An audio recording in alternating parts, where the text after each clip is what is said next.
Let's just call this the I know I'm mad late, but I'm gonna do it anyway 2016 beauty favorites, okay? I wasn't even gonna do 2016 beauty favorites because, I don't know, I feel like people don't really care that much about my beauty favorites, but I love watching other people's, and I figure late is better than not at all, I guess. Indeed, it is mad late, but I feel like I still want to do it, so whoever watches it, watches it. Let's get started. So I'm gonna try to do this in sort of the order of my routine, I guess, as best I can. I'm also including some skincare stuff in here because last year when I did my beauty favorites, I didn't. And for me, skincare is up here and makeup is like, I mean, I love makeup too, but skincare that's the main joint. As well, I should mention a lot of the stuff that I'm going to mention is not necessarily things that were new to me in 2016, but things that I never mentioned in 2016, or perhaps at any point for whatever reason as a favorite because it just never came up, I guess. Which brings me to my first favorite, which is Bioderma. I've been using Bioderma for probably like 3 years now. I don't even know how many bottles I've gone through. This is my favorite sort of micellar cleanser, as they call them. I use this as my first step in cleansing my skin at the end of the day, particularly if I'm wearing makeup. Sometimes if I'm not wearing makeup, which is frequently, I might just skip it. But if I am wearing makeup, I use this on cotton pads and cotton ovals just to remove that first layer of makeup. I never go straight in with like an oil cleanser or a cream cleanser, makeup remover type, because then I'm just smearing makeup all over my face. So I always like to go in with this first in lieu of a makeup wipe because I don't like makeup wipes. And then I'll go in with my first cleanser, which is usually an oil-based product or a cream-based cleanser. And then after that, I'll use a regular kind of like soap and water, for lack of a better term, face cleanser that sort of like suds up a little bit with my Foria, which I am still using. I covered all that relatively extensively in my skincare routine video, so I'll link that here if you were curious. In 2016, I started playing around with the Drunk Elephant brand of skincare. If you've never heard of it, it's available directly through Drunk Elephant. They also have it at Derm Store and at Sephora and perhaps some other places I'm not aware of. But the entire line is really careful about their formulations. They don't do fragrance, which is critical for me. I would hope it's critical for you too because fragrance is really, really bad for your skin. And they also have really, really conscientious packaging in terms of preserving the potency and the efficacy of the products contained therein. Their daytime serum is called the C-Firma Day Serum. It's a vitamin C serum with 15% ascorbic acid, and I started using this in the autumn of last year. That sounded very British of me, the autumn. And this was the first vitamin C serum that I ever tried that I actually felt like made a difference in helping to correct some of the texture and pigmentation issues that I have. I've tried quite a few others, including one from Paula's Choice, and I don't feel like any of them helped me. This is my second bottle of this one. The old packaging didn't have this sort of twist up feature. And I also think that the formulation is a little bit different and better now that I'm on the second bottle. The first bottle was a lot more watery. It was so thin, the serum was so thin that I would tend to have to mix it with something like my moisturizer just because I felt like it was so thin it would literally just trickle through my fingers and I would waste product. With this newer formulation of it, I don't have to do that. It's thick enough that I'm able to just squirt it into my hands and directly apply it to my face. I usually use about 2 pumps. The Drunk Elephant line overall is expensive, so if you're curious, I would suggest you wait for a sale. Derm Store has them often. And I also always do cash back because, you know, there's Ebates. That's not the one I use. I use a different one because when I was signing up for like one of those cash back things, I wanted to research which ones had like the most cash back, so I use a different one. But yeah, I would suggest that you guys do the same if you're going to check out Drunk Elephant, wait for a Sephora to have one of their 2 sales a year, or you can go to Derm Store or somewhere else. Perhaps even drunkelephant.com might have sales. I'm not too sure. I've never purchased from them directly. I also use the night serum from Drunk Elephant, which is the T.L.C Framboos Glycolic Night Serum. This is an alpha hydroxy acid serum in a 12% concentration. I started using these at the same time. I kind of wanted to just give the whole Drunk Elephant line a go. I didn't use every single thing in their line, but I wanted to use kind of their hallmark items. So I went for the 2 serums, and I really like this one too. Again, glycolic serums, I've tried them before. I hadn't really found any that made a difference in terms of the texture and overall appearance of my skin until this one. I had been using the Sunday Riley Good Genes prior to this. I went through maybe 2 to 3 bottles of that. It was pretty good. That's a lactic acid primarily based serum, but I feel like this one is more effective for my skin, and it's also less expensive, believe it or not. I think this one is $85, which is obviously still expensive, but the Good Genes is around $100 per bottle. I experienced no sensitivity with either of these. I was able to just kind of use them continuously right away. This one also features the same twist up thing and opaque packaging to preserve the integrity of the ingredients inside, which I love. Next up in my skincare favorites is my main sunscreen, which is the Josie Maran Argan Daily Moisturizer SPF 47. This is the one you would have seen me use if you watched my AM skincare routine video from last year, or actually I think it was from late 2015. Still using it. I've gone through a couple bottles since that video. I prefer the one that does not have the tint because, believe it or not, this one, which is white, I'll give you a quick look. It's white. It's got argan oil in it, so it's pretty rich and moisturizing. My skin type is oily, although it doesn't really behave terribly oily, particularly at this time of year because of my skincare routine. It behaves a lot more like normal skin rather than oily skin. So even though this product is not one that I would necessarily recommend for oily skin because it's got argan oil in it and it's very rich and can make you look greasy if your skin is already oily to begin with, it totally works for me. It does not leave a cast on my brown skin. And when I wear it, you know, I feel like my skin just looks very hydrated. If I do feel like I look a little bit overboard oily, I'll just blot my face with a paper towel or something to remove that excess top layer of oil and I'm good to go. I really love that this is a physical sunscreen. It's zinc oxide and titanium dioxide, and I exclusively use physical sunscreens at this point. I don't rely on avobenzone or octinoxate or any of those other chemical sunscreens. I only do zinc or titanium based mineral sunscreens. That makes it a lot harder to find ones that won't leave a cast on your face, but if you find a good one, I suggest you stick with it. Even though I love this one for my oily skin, I don't tend to wear it if I know I'm going to be wearing makeup because I feel like it'll just be a little bit too slippy for makeup to go on top. So on days when I'm wearing makeup, I do use a different sunscreen. On those days, I use the First Aid Beauty SPF 40. I'm not including it in my favorites because it's not a favorite. It's just what I use when I'm wearing makeup and I can't use this. Moving on to makeup, I'm not going to go over every single category because I don't have new favorites in every category, and a lot of my favorites from last year stand. So I'm only going to go over the things where I have new additions or changes. Let's start off with makeup / skincare to kind of bridge us from the skincare into makeup. And it is these two eye creams. This is the Clinique Superdefense Age Defense Eye Cream Broad Spectrum SPF 20. You would have seen me use this as well in my AM skincare routine from a year or so ago. Still using it, still like it, works well under makeup, but what I've been doing over the past year is mixing that with this, which is the First Aid Beauty Eye Duty Triple Remedy. It comes in a tint, so I like to mix this. I use a tiny dot, you know, maybe like half a rice grain, maybe even a third of a rice grain of each of these, and then I just tap that under my eyes. And even on no makeup days, it's great to just kind of get rid of a little bit of that darkness under my eyes. It's not like a lot of coverage with this stuff because it is skincare, it's not makeup, but I do appreciate the little bit of a tint. You can kind of see the color here. And yeah, I just tap that out under my eyes, and especially on no makeup days, it's great, but I will also use it under makeup without any issues. And there you can see it just kind of blends out and it just adds a little bit of brightening. It's a nice shade for me. I wish they would also come out with another deeper shade or two. We have a change in the color correcting department. Last year it was the Bobbi Brown, and I specifically called out the MAC Prep and Prime Peach Lustre as one I did not like.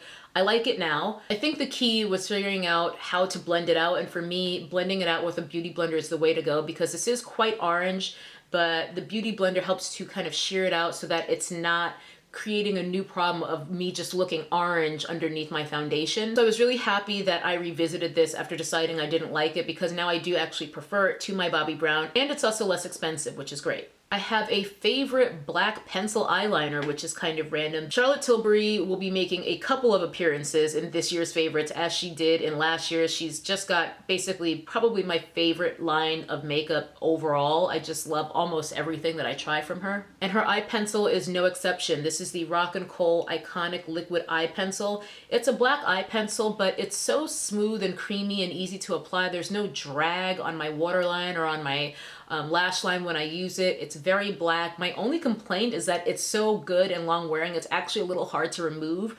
I was swatching it earlier just for the inserts, and I washed my hands with soap and water and even scrubbed at this area, and there's still a little bit left. So that tends to happen when I wear it. You know, I'll think I'll have gotten all of it off when I'm removing my makeup at night, and then I'll wake up the next morning and I've got like raccoon eyes because there was just still some in there that I didn't get. So I mean, that's not necessarily a knock against the product, but maybe more against my makeup removal. This stuff is great. It lasts so long. It's very black. It's easy to apply. And once it's on, it is on. I have just one favorite single shadow of the year, no palettes or anything to share with you guys. And it's also from Charlotte Tilbury. It is her Mona Lisa cream shadow. She calls it the Eyes to Mesmerize, but they're just cream shadows. This was the shadow I was wearing in the only Get Ready With Me I did for all of 2016, but this really did become one of my favorite eye colors for the year. It's almost up there with Verushka, which is another shade of her cream shadows, but that's like Desert Island. I can maybe only wear one cream shadow for the rest of my life. Verushka is probably a little bit less practical for that kind of situation because it's like a khaki green gorgeousness, but this one is a beautiful, multifaceted, multi-dimensional brownie type of color, and it's just great. I love any shadow where I can be one and done with it. I don't have to worry about blending out my crease. I can just put on the one shadow, and that's what I really love about Charlotte Tilbury's cream shadows. All of them are just a one and done product, and this one's no exception. I didn't have one of these last year, but this year I have a favorite lash glue. This is the Callus Lash Glue, C-A-L-L-A-S. Of course, all of the products I'm mentioning will be linked or at least listed in the description box. The writing has completely rubbed off of mine. I also have this in the black formula, but I couldn't find it today for some reason. I picked this up at the Fame Expo because basically I was just looking for something other than Duo. Duo takes forever to become tacky. You know, it says like 30 seconds, but it's really more like 50 seconds to a minute. This one is supposed to be ready to apply in 10 to 15 seconds, but in my experience, it's more like 25 seconds. So with any lash glue, add a little bit more time based on what they actually tell you. Regardless, it's a lot faster than Duo, and unlike Duo, this one does not smell like salmon pussy. So I really love this lash glue, and I feel like it holds my lashes down well enough for me. I haven't really had any issues with lifting unless, you know, it's a problem with my application. So I feel like it works as well as Duo, doesn't stink, it's tacky faster, and it doesn't stick too well like the House of Lashes glue, which I've also tried, and I find that that one leaves a residue in my eyelashes that is really, really hard to get out, and I'll still be picking it out a day, 2 days later, which I don't like. So this is my favorite lash glue that I've ever tried. 2016 was more or less the year of brown lips for me. You know, all shades of brown from very light to very dark. I just was really feeling my brown lipsticks last year. Two standouts for me are one from NARS and one from Smashbox, and they are nearly identical. The Smashbox one was also something I got at the Fame Expo, and it was called Coffee Run. Just a really beautiful, dark chocolate almost kind of brown. The other one is a NARS lipstick. It's called Deborah. This is from their Audacious lipstick line.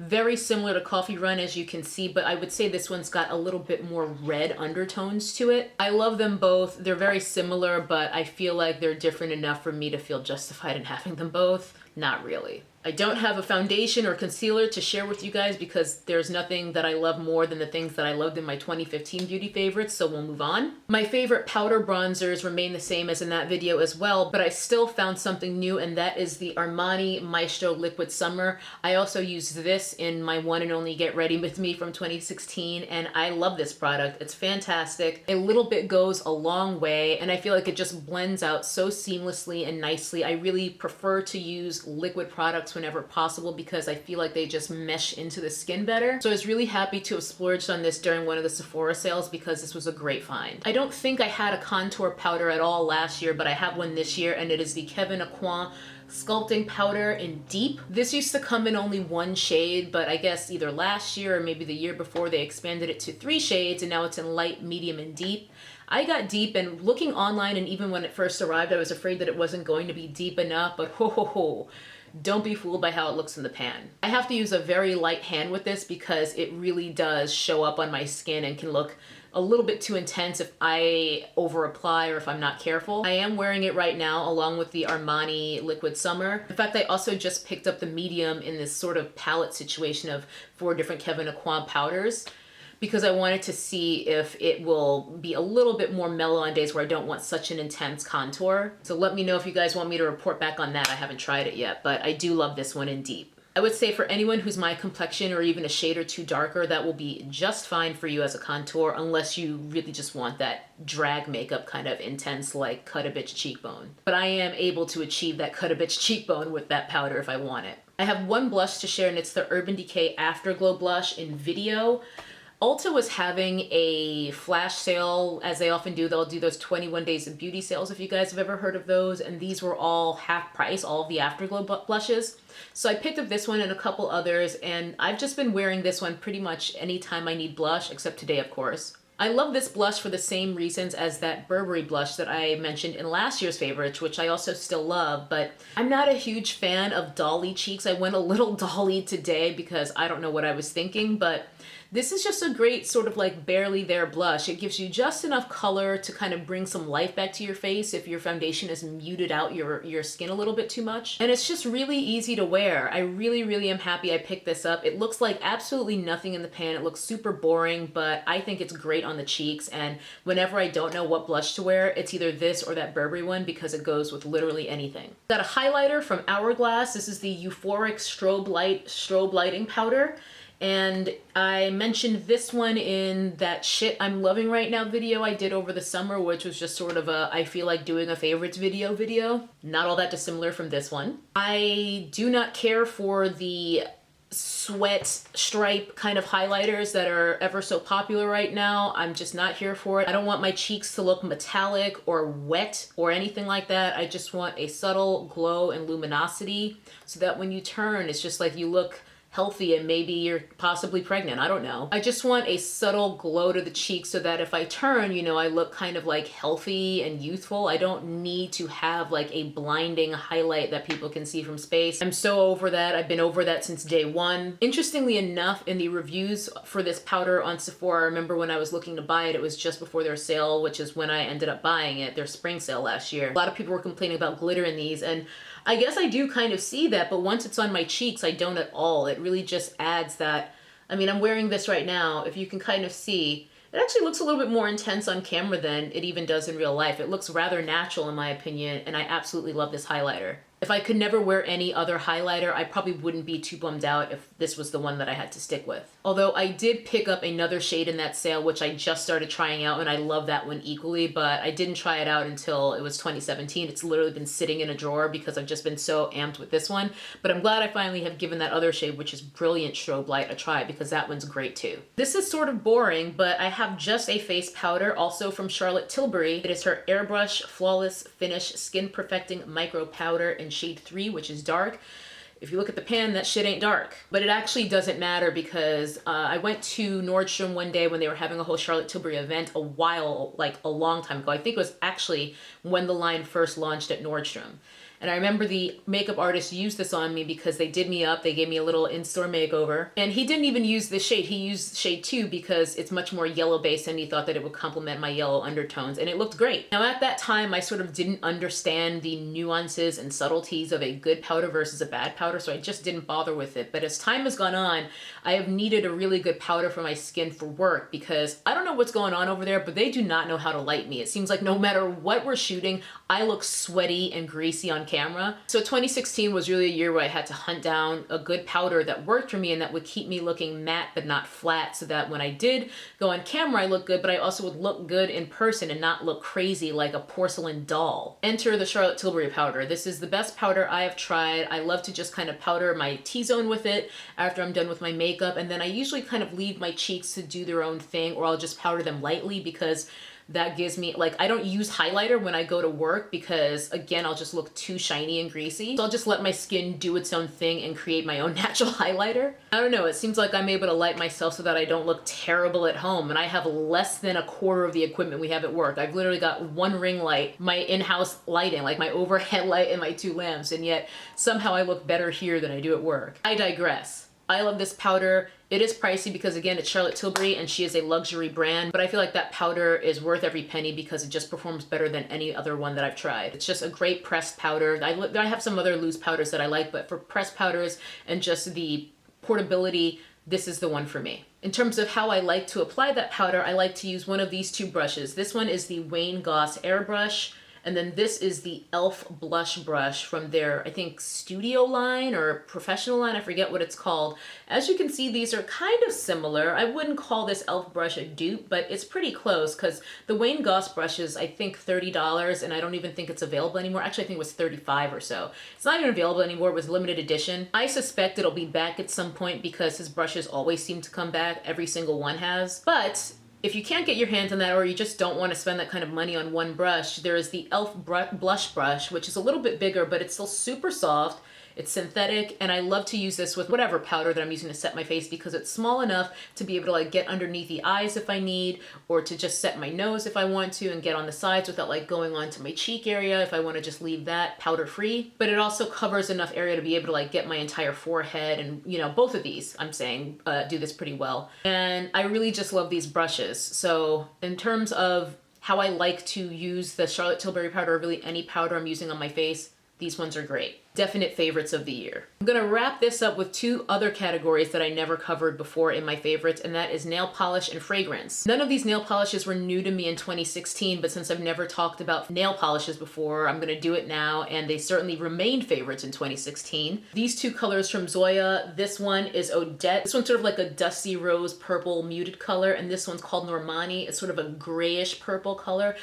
Purpley gray colors are right up my alley every single time. I keep falling for them, I keep buying them, but these two are absolute standbys and favorites, and I just keep going back to them. Zoya is also great because it is a 5-free brand, meaning they are free of the 5 major toxins like formaldehyde, camphor, formaldehyde resin, dibutyl phthalate, and I can't remember what the 5th one is, but Zoya is 5-free, so you can feel a little bit safer with using these. The only other nail polish I wanted to share with you guys is this one from Sonia Kashuk. It's called Nudist. It's number 11.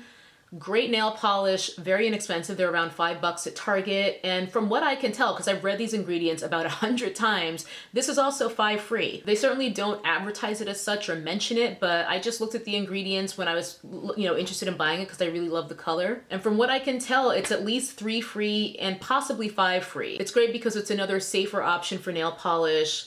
I would wear this color non-stop for stretches at a time, so I really love it. I love the price. It lasts a pretty good while. I mean, it's just a winner all around. And then my favorite fragrance of 2016 would have to be the Clean Skin fragrance. I love almost all the fragrances I've ever smelled from Clean, and this one is the one that I love the most. This brand is named perfectly because whenever I go for fragrances, if I have to describe what I like if, you know, there's a clerk helping you, like, what kind of fragrances do you like? I always say, you know, very clean, fresh stuff. So when I discovered there was an entire fragrance brand called Clean, I was intrigued. If I could only wear one, Skin would be it. And as you can see, there's very little bit left. I mean, it's already down to here. I've got a backup bottle already though, the big size. And I don't think I've ever gone through a fragrance that fast because like I'm not a huge fragrance person. You know, I like to wear it here and there, but I can't believe just how fast I went through this, because to only have had this for a year or so and to already be almost done with it is very fast for me. My only complaint is that they don't last super duper long. Like I don't feel like I can still smell it on myself by the end of the day, but that's not a huge deal. It's just kind of a bummer. That will conclude my 2016 beauty and skincare, etc. favorites. Thank you for hanging to the end. If you did, I made sure to not do this one as a get ready with me because last year it just took way too long and it's like a 40-minute video. Ain't nobody got time for that. So I figured I would just tell you guys about the products rather than demonstrate every single one. I already did my hair care favorites of 2016 since that's what most people care about, and I did that in a much more timely fashion, so that one's already up for you guys, and